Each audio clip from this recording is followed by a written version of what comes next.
Bangladesh Prime Minister Tariq Rahman flew into Beijing this week for his first official overseas visit since winning February's general elections. He did not go to Delhi first. He did not go to Washington first. He went to Beijing. That choice was a signal in itself, a signal of Bangladesh's growing proximity with China, India's key rival in Asia. And the deals that are on the table have more than one reason for Delhi to sit up and take note.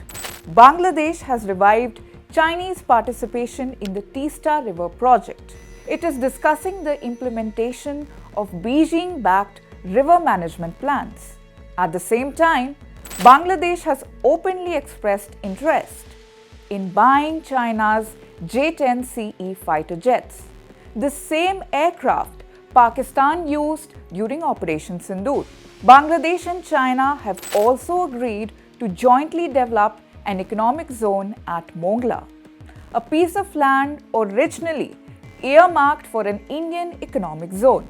Individually, neither of these will change South Asia's balance of power overnight. But together, they signal something more important. China is steadily expanding its footprint in India's immediate neighbourhood and is embedding itself deeper into Bangladesh's strategic future. So this is simply Bangladesh diversifying its partnerships, or is China slowly building another strategic outpost on India's eastern flank? And why India should keep a closer watch on Dhaka now more than ever.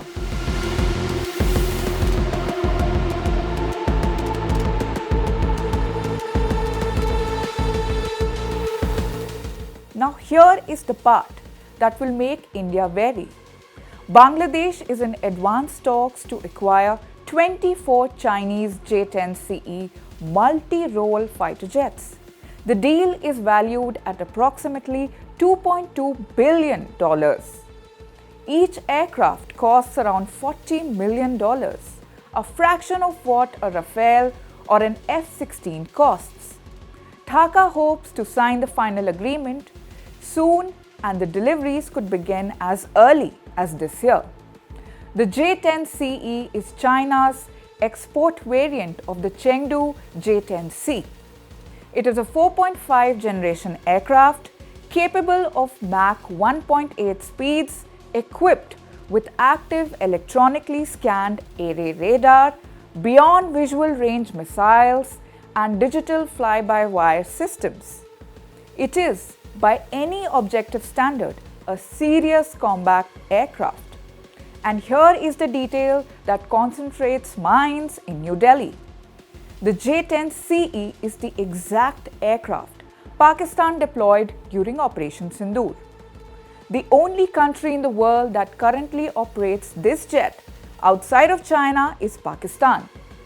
So if this deal goes through, Bangladesh becomes the second, which means by the end of this year, India will be surrounded by neighbors who fly the same fighter jets. Two of these neighbors had even teamed up against India during Operation Sindoor when these fighter jets were in action.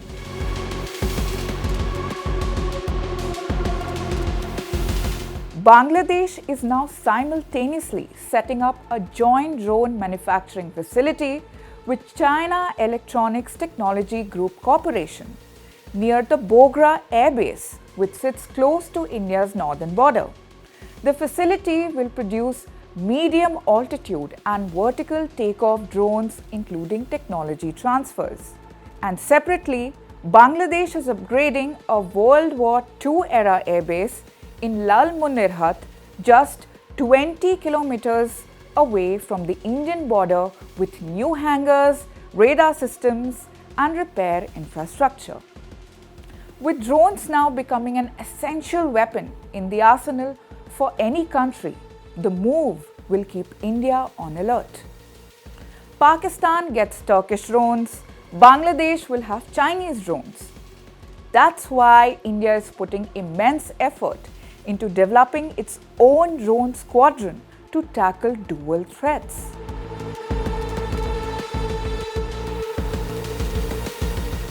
The fighter jet story is the loudest headline, but the Tista River story may be the more consequential one.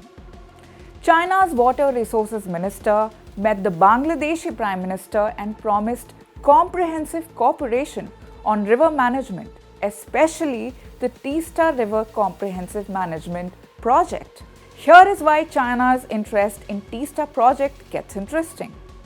The Tista originates in Sikkim in India and flows into Bangladesh's northern districts, but it never flows through China. For India, the deal is not simply about water. The Tista Basin sits in direct proximity to the Siliguri corridor, the narrow strip of land that connects India's northeastern states to the rest of the country. It is often called India's chicken's neck. Any significant foreign infrastructure or surveillance present in that region is a strategic matter. India and Bangladesh have had issues with Tista water sharing for over 40 years without resolution. In 2024, India offered Bangladesh technical assistance for the Tista Basin, hoping to keep Chinese involvement out. That offer has now been effectively overtaken. Bangladesh's new government is openly pursuing Chinese funding and technical support for the project, and Beijing is openly promising it. Water is a critical front between India and China beyond just the Tista project. China is building the world's largest dam in the same river which becomes the Brahmaputra in India. Being the upstream country, that is a massive strategic leverage Beijing will have over Delhi.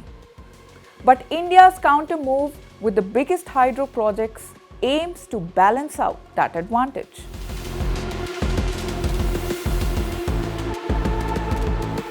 There is one more deal that will also have Delhi's attention.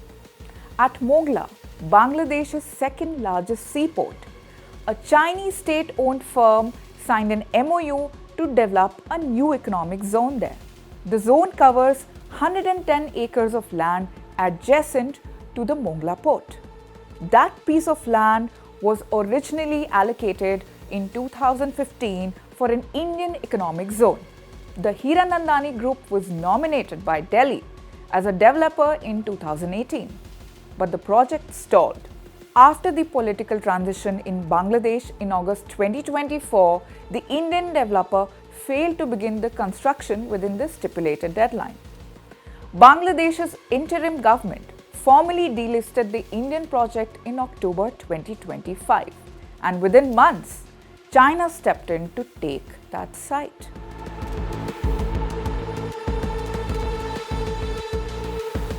Delhi is not entirely passive.